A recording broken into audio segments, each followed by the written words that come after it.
Face à face, toutes les semaines, tous les dimanches, un invité, son actualité des 7 derniers jours, son avis, ses projets. C'est sur Top Congo FM, une demi-heure sur l'info, pendant et après la grande édition de dimanche, c'est à 13h. Je vous retrouve tous les dimanches, 13h, dans le Face à Face. Rediffusion dimanche soir et lundi. La régularisation des actes pris par le président de la République n'entre pas dans les attributions du Congrès. C'est l'article 119 de la Constitution cité par notre invité qui ajoute « c'est un prisme déformant ». Convoquer un Congrès, quant à ce, est une démarche spécieuse qui tend à sonner un coup à l'institution président de la République. Monsieur Jean-Marc Aboun, bonjour. Bonjour. Vous êtes le premier vice-président de l'Assemblée nationale. Bien sûr. Est-ce que c'est ainsi que vous répondez aux propos tenus hier sur cette antenne au président du Sénat? Christian, je suis d'abord désolé que cette discussion qui était à l'interne, qui n'avait pas encore trouvé un dénouement heureux, puisse être aujourd'hui sur la place publique. Parce que je me suis résolu de répondre, parce que juste de ma liberté des pensées, d'opinion, quant à une question aussi cruciale de la vie de notre pays. Je reconnais bien avoir écrit ça dans mon tweet et j'assume. J'assume pourquoi. C'est un prisme déformant parce que j'ai entendu beaucoup de choses qui ne sont pas vraies dans le propos du président du Sénat. En conclusion, quand j'ai fait la synthèse de l'émission que vous avez à tenir avec lui, il veut faire croire à l'opinion que le chef de l'État a violé la Constitution en son article 119 et que pour cela, il faille que le Sénat puisse se réunir afin de corriger ou de régulariser ce qu'il pense être une violation de la Constitution. C'est une hérésie sur le plan de droit constitutionnel parce que notre Constitution ouvre plusieurs brèches quant à ça. Elle offre deux possibilités au chef de l'État. La première, c'est celle qui est consignée à l'article 119. Et l'article 119 est peut-être considéré comme l'article fondateur. C'est cet article qui fonde même l'existence du Congrès. Parce qu'il détermine toutes les matières pour lesquelles l'Assemblée nationale et le Sénat réunis en Congrès doivent débattre. Dont l'autorisation a donné au président de proclamer l'état d'urgence. J'y arrive. Notamment l'autorisation au chef de l'État de proclamer l'état d'urgence. Ça, c'est un fait. D'autre part, il y a l'article 185 que je n'ai pas trouvé normal 85, du début jusqu'à la fin de l'émission avec l'honorable président du Sénat, n'a pas évoqué. Et pourtant, c'est ce qui fonde l'ordonnance du chef de l'État. Donc, le fondement constitutionnel de l'ordonnance du chef de l'État proclamant l'état d'urgence, c'est l'article 85. Mais le président du Sénat a dit, ou n'a pas voulu aller sur ce point, parce qu'il a dit clairement dans l'émission qu'à la réunion qui a précédé la proclamation d'état d'urgence par le président de la République, il n'a à aucun moment été question avec lui de cet état d'urgence. Donc, il n'y a pas concertation, l'article 85 le dit, dans cette réunion avec le Premier ministre et le président des deux chambres. Non, c'est pas vrai. J'ai eu la chance de prendre part à cette réunion, le 23. Il était bel et bien question de l'état d'urgence. Parce que je voudrais d'abord terminer ma première réflexion, je vais arriver à cette question. C'est qu'on donne au chef de l'État une deuxième possibilité, celle décrite à l'article 85. Convoquer le président de deux chambres du Parlement et le Premier ministre, les annoncer à la nouvelle et proclamer l'état d'urgence. Alors, face à ce qui semble être une contradiction dans notre Constitution, le chef de l'État ne peut choisir que la voie qui est la plus plausible et la moins coûteuse. La concertation. Donc la concertation. Parce qu'aujourd'hui, la notion même de l'urgence entre en contradiction avec la longue procédure et coûteuse de l'autorisation par le Congrès. Savez-vous que pour qu'un Congrès se tienne, il nous faut au moins 7 millions de dollars? 7 millions de dollars pour réunir l'Assemblée nationale et le Sénat. Justement, pas moins de 7 millions de dollars. Pendant cette période de pandémie, où le pays a besoin d'argent pour faire face à cette pandémie, on va dépenser 7 millions de dollars dans une réunion d'1 jour. Non, c'est impensable. Mais j'y arrive maintenant à votre préoccupation. Est-ce qu'il en a été question au cours de Il en a été question. Y a-t-il eu concertation? Il en a été question. Je pris part à cette réunion. Je pris part à cette réunion parce qu'il était question que nous tous soyons là, les deux bureaux, mais arrivé là, le directeur de cabinet a fait savoir que non, cette réunion s'est passée dans le format prescrit à l'article 85. Heureusement pour moi, j'étais déjà dans la salle. On ne pouvait pas me faire sortir. C'est comme ça que le collègue Sami Badi Banga et les autres membres des bureaux n'ont pas eu accès à cette réunion. Moi, j'étais déjà dans la salle. Je pris part à la réunion du début jusqu'à la fin. Et vous avez entendu le sujet état d'urgence? Il a été question. Parce que si on veut faire croire à l'opinion qu'on était allé discuter sur les mesures, mais les mesures ont été déjà prises. Les mesures étaient déjà prises. Voilà de quoi nous avons parlé cette fois-là. C'est justement de l'état d'urgence. Comment est-ce que ces mesures, liberticides bien entendu, pouvaient être encadrées par une ordonnance. Parce que notre Constitution ne permet pas au chef de l'État de prendre des mesures liberticides restreignant les libertés de mouvement des Congolais. Nulle part dans la Constitution. La seule issue, c'était donc l'état d'urgence. La solution pour couvrir ces décisions qui ont été prises à l'époque, c'était la proclamation de l'état d'urgence, parce qu'il n'y a notre Constitution donne le pouvoir au chef de l'État de restreindre les libertés individuelles et collectives des Congolais qu'à travers l'état d'urgence ou l'état de siège. Donc, c'est de cela qu'il a été question. Tout le monde était d'accord sur cette proclamation d'état d'urgence, sur la décision que le président devait prendre de proclamer cet état d'urgence. Mais bien sûr, c'est comme ça que le chef de l'État demandera aux deux présidents d'aller réunir leur bureau, parce que ne pouvant pas convoquer des plénières pour annoncer la nouvelle, mais néanmoins, les deux bureaux pouvaient être réunis dans une réunion mixte pour leur annoncer la nouvelle. Et je vais vous dire, ça c'est le 23. Le 23. Le 20. Avant, je vous dis, ça c'est le 22. Et le 23, les deux bureaux ont été convoqués dans une réunion mixte où la nouvelle a été annoncée aux collègues qui n'avaient pas pris part à la réunion. Moi, ayant participé à la réunion, j'étais un peu curieux d'entendre que la question de la proclamation de l'état d'urgence n'était pas abordée tout de suite dans la réunion. Donc le président du Sénat, Alexis Tambwe Mwamba, sur Top Congo FM ce samedi, n'a pas dit la vérité. Mais c'est pour cela que je dis dans mon tweet, je parlais d'un prisme déformant. Donc, j'ai parlé du prisme déformant parce que chacun veut présenter la chose selon ce qu'il pense être politiquement. Mais ce n'est pas correct. Alexis Tambwe Mwamba ne dit pas qu'il faut corriger. Il dit même qu'il ne veut pas de juridisme. Mais à terme, le Congrès sera de toute manière convoqué pour prolonger cet état d'urgence. Est-ce que le Congrès peut prolonger un état d'urgence qu'il ne connaît pas officiellement? Non. Il faut pas créer de l'amalgame. Il ne faut pas créer de l'amalgame. Alexis Tambwe Mwamba parle d'état d'urgence de fait. L'action doit être posée a priori ou a posteriori. À ma connaissance, l'article 19 doit être exécuté a priori, pas a posteriori.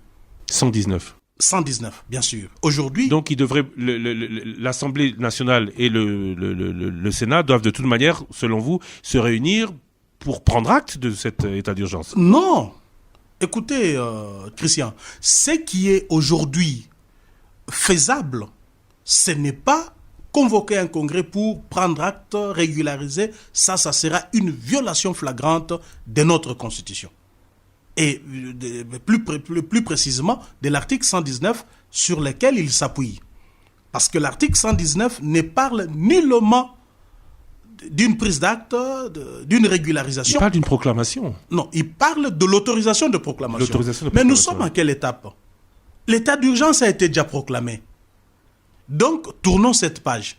Il faut éviter de créer des juridismes qui ne nous avantagent à rien. Le président du Sénat dit aussi qu'il évite. Mais la question, c'est aujourd'hui, on va se retrouver à un moment où, une fois que l'état d'urgence a été proclamé pour un mois, il va falloir le reconduire. Et ça, justement, seul le Congrès peut le faire. C'est ça le débat. Et je ne suis pas d'avis que c'est le Congrès. Je vais démontrer ça ici. C'est ça les débats. À moins si... la Constitution le dit. Si nos amis... C'est le Congrès qui nous allons y arriver. À la demande du chef de l'État. Si nous devons aujourd'hui discuter, je crois que nous devons discuter sur ça, sur la prorogation ou pas de l'état d'urgence déjà proclamé par le chef de l'État. Pas une histoire de convoquer le Congrès pour régulariser. Et moi, je suis très peiné. Hier, j'étais très peiné donc d'entendre le doyen Tambou Mwamba, que je respecte beaucoup, ne pas avoir des égards vis-à-vis du chef de l'État.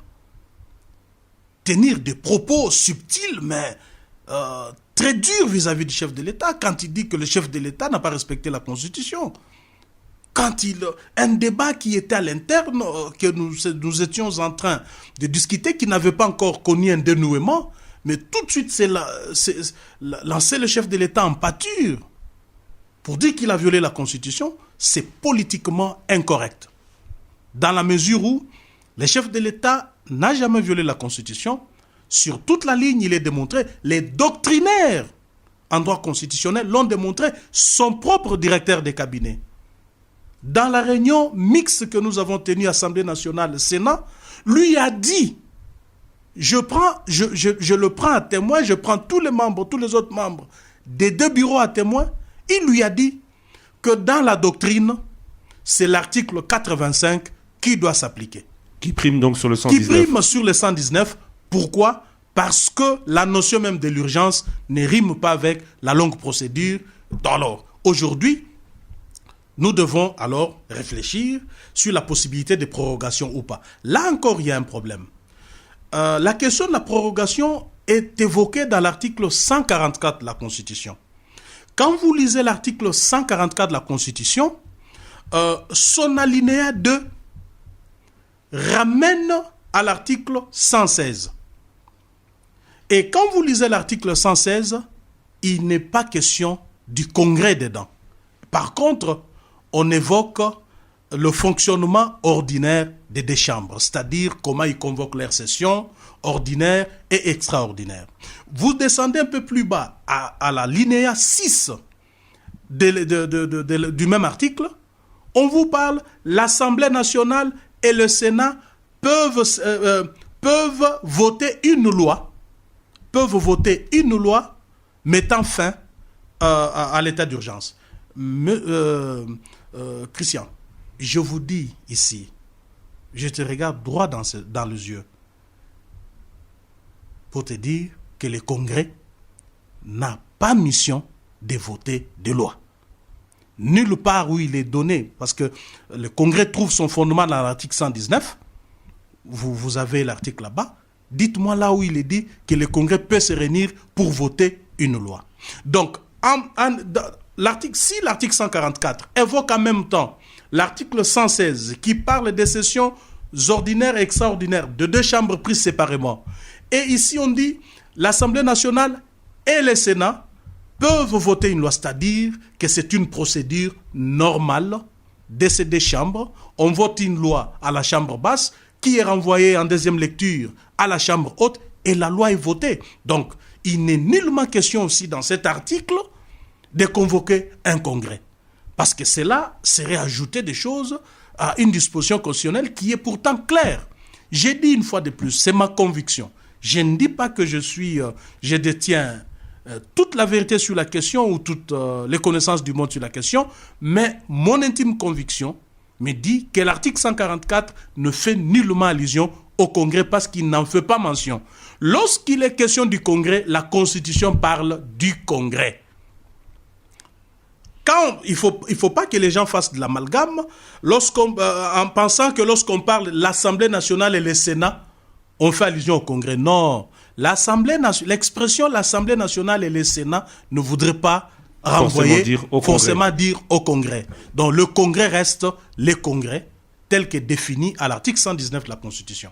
L'article 144 est clair. L'ordonnance proclamant l'état d'urgence ou l'état de siège cesse de plein droit de produire ses effets après l'expiration du délai, on parle de 30 jours, à moins que l'Assemblée nationale et le Sénat, saisis par le président de la République sur décision du Conseil des ministres, n'en aient autorisé la prolongation pour des périodes successives de 15 jours.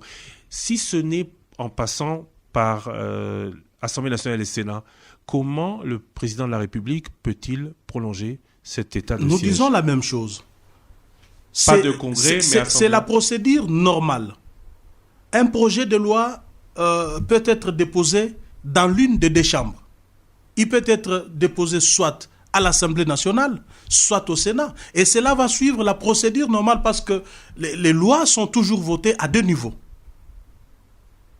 Voyez-vous, c'est clair ici. Mais voyez, vous savez, une disposition constitutionnelle, il ne faut pas l'analyser de manière aussi stricto sensu. stricte. Il faut toujours les lire de manière combinée.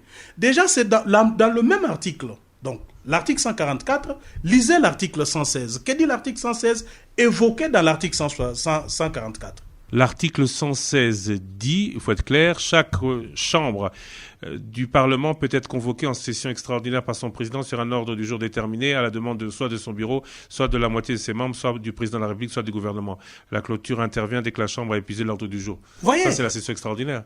Non, on parle de la procédure normale et simple des deux chambres. Mais on ne parle pas du Congrès. On ne parle pas du Congrès. Donc, le constituant, en mettant l'article 116 dans l'article 144, voudrait tout simplement faire voir qu'il est question de la procédure normale, pas le Congrès. Donc, lisez, je vous demande encore de lire l'alinéa 6, qui est le dernier alinéa de l'article 144.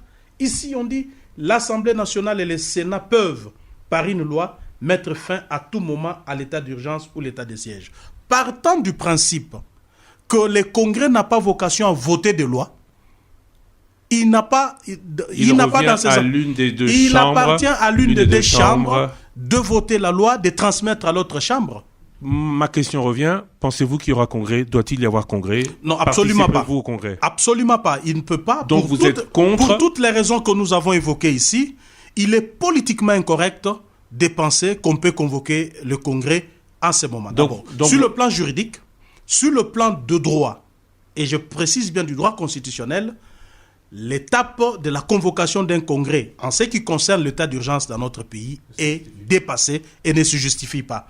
Alors, sur le plan politique, c'est politiquement incorrect qu'on puisse vouloir poser des actes qui ont tendance à offenser les chefs de l'État, qui ont tendance à présenter les chefs de l'État, l'opinion, comme quelqu'un qui a violé la Constitution et que le Congrès voudrait corriger.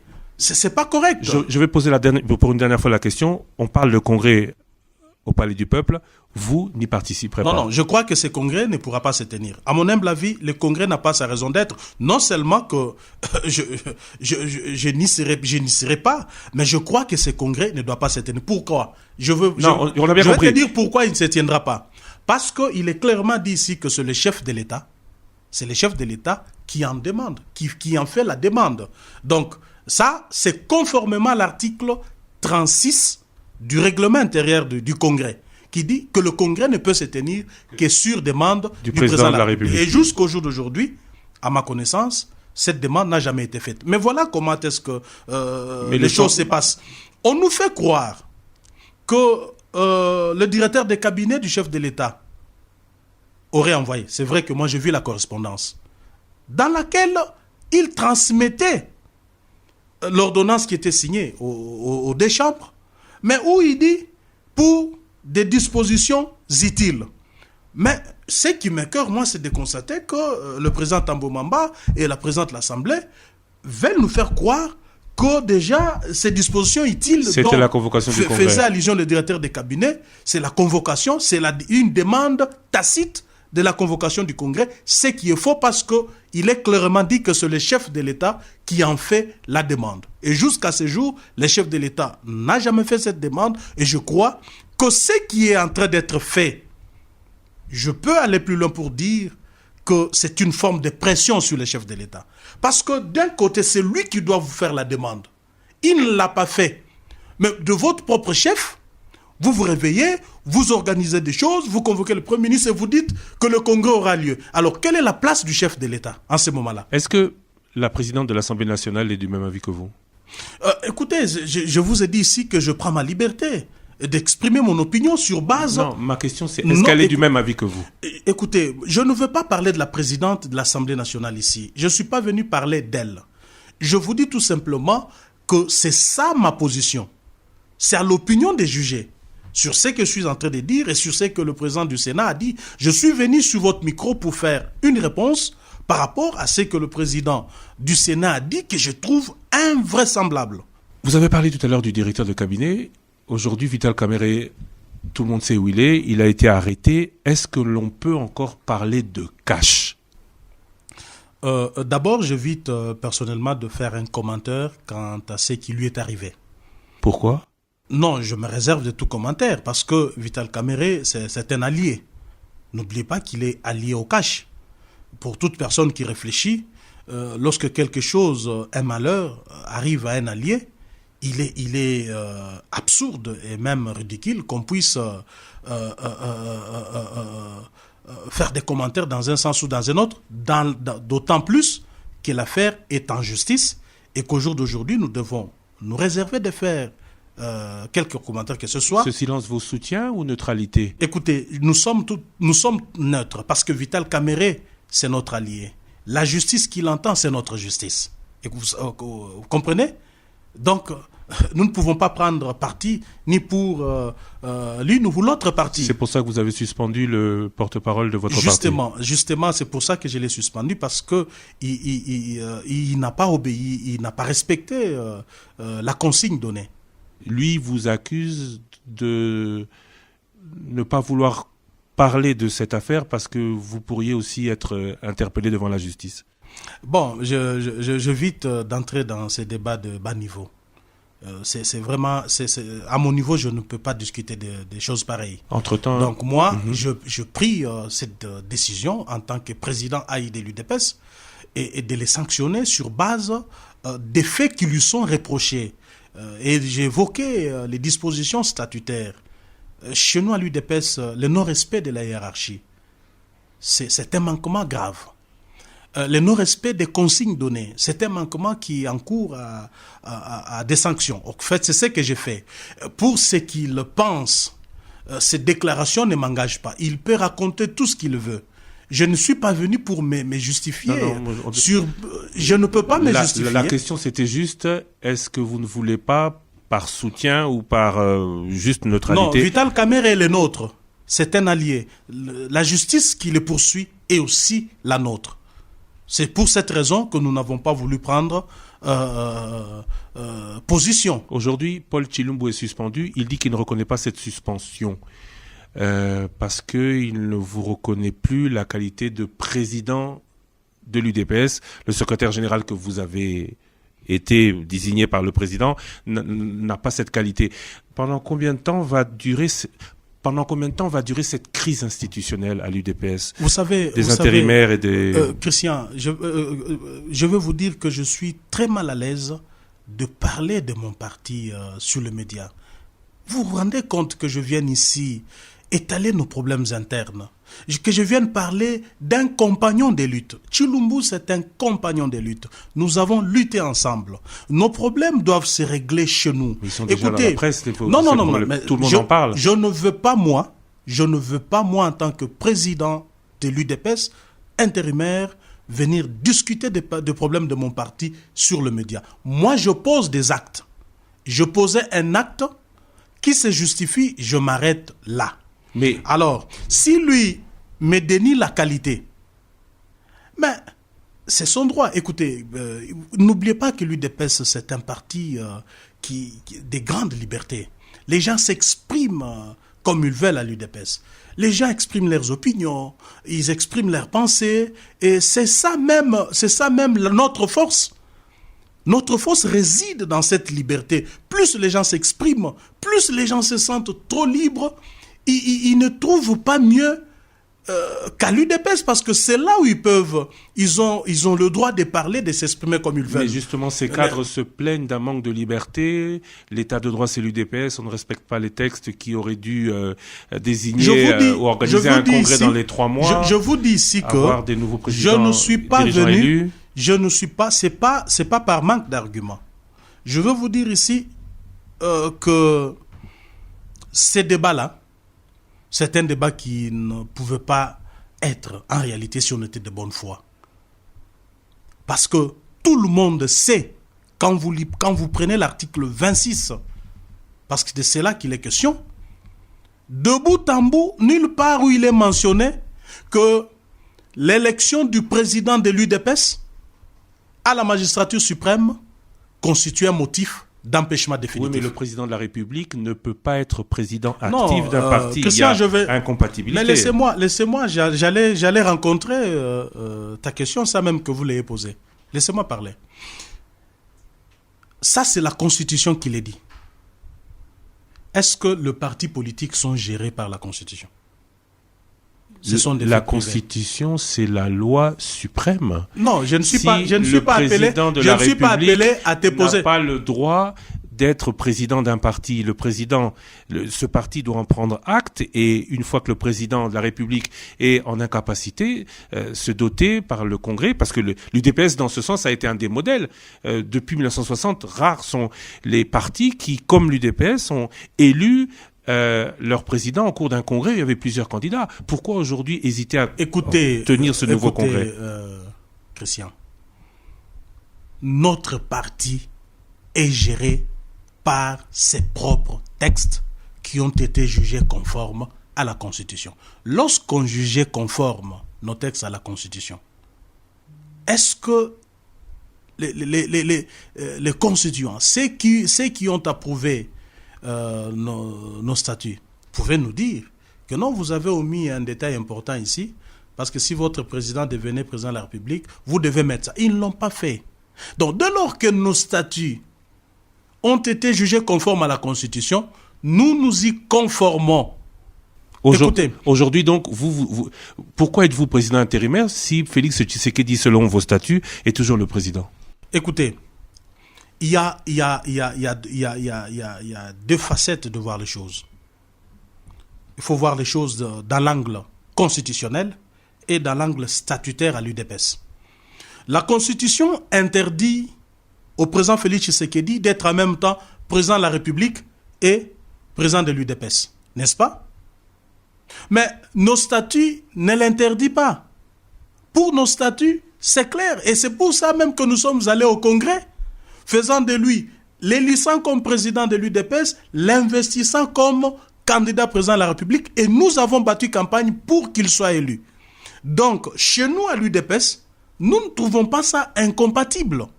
Mais parce que c'est la Constitution qui prime sur nos statuts, voilà le fondement du mandat spécial. Voilà là où Félix Tshisekedi, notre chef de l'État, a tiré. Laissez-moi terminer. Non, j'ai bien compris que... Pourquoi? Parce qu'il voulait se protéger vis-à-vis de quoi? Vis-à-vis de la Constitution. Ce mandat spécial prouve à suffisance que Félix Tshisekedi, au jour d'aujourd'hui, ne gère plus l'UDPS. N'est-ce pas? Mais au regard de nos textes, n'est-ce pas, au regard de nos textes, Kabound fait l'intérim du président Tshisekedi qui a un mandat spécial qui va durer tout le temps mandat de Félix Tshisekedi. Oui. Félix Tshisekedi a un mandat de 5 ans à l'UDPS. Le président intérimaire de l'UDPS est-il à l'aise à la tête d'un parti que tout le monde a jugé comme le plus démocratique de la République démocratique du Congo, sans être élu pendant plus de 3 mois? Écoutez. Les règles sont faites par les hommes. Les règles sont faites par les hommes. Voyez-vous? Et le juridisme dans toute organisation humaine trouve son fondement dans la volonté politique des animateurs d'une structure. Écoutez, c'est ça, au fait, le vrai problème. Moi, au jour d'aujourd'hui, je n'ai pas dit que j'étais le président élu de l'UDPS. Mais c'est un concours de circonstances. Parce que il s'est avéré que le président de l'UDPS, de l'UDPS est élu président chef de l'État, il ne peut pas. Ce n'est pas nos statuts. Non, j'ai bien compris. Dans nos statuts, quand vous lisez l'article 26, ils sont de mauvaise foi. Ils ne vous disent pas la vérité. Dans nos statuts, il n'est pas dit que lorsque le président de l'UDPS est élu, il tombe sous le coup de l'empêchement définitif. Parce que toutes les motifs, s'il vous plaît, Christian, tous les motifs sont énumérés là. Donc, décès, démission, interdiction d'exercer, n'est-ce pas? Ou expiration des mandats. Mais une interdiction une élection à la présidence de la République amène à une interdiction d'exercer. Non, ça, c'est pas nos textes à nous qui l'interdisent. Nos textes à nous ne l'interdisent pas. Et puis, l'interdiction d'exercer est déclarée par une instance disciplinaire du parti qui, à travers une sanction, interdit au président de l'UDPS de ne plus exercer comme tel. C'est ça, en fait, l'essence de l'interdiction. Monsieur Jean-Marc Amboune, merci d'avoir été avec nous. Deux petites dernières questions. Peter Kazadi, Jacques Machabani, Victor Wakwenda et les autres, Paul Chimboulou et ceux qui sont en opposition à vous, les liens sont rompus avec eux? Pas du tout. Pas du tout. Sont-ils indésirables à l'UDPS? Non, pas du tout. Pourquoi ils peuvent être... Je vous ai dit ici que ce sont des compagnons de lutte. Nous avons eu à connaître des histoires plus graves et plus difficiles dans notre parcours.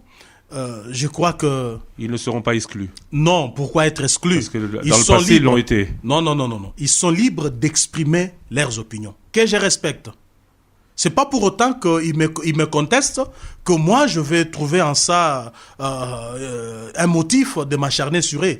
Je respecte leur position. Est-ce que le président Félix Tshisekedi soutient ce statu quo que beaucoup condamnent à l'UDPS? Je ne veux pas citer le président de la République dans ces débats, que je trouve, moi, personnellement, malaisé.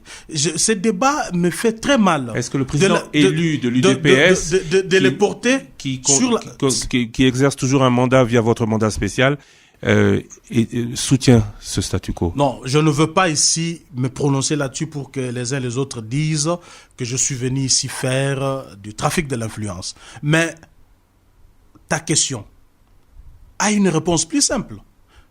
Mais la volonté du président de la République est transcrite noir sur blanc dans le mandat spécial qu'il m'a donné, qu'il n'a jamais nié. Alors, il ne faut pas me poser cette question.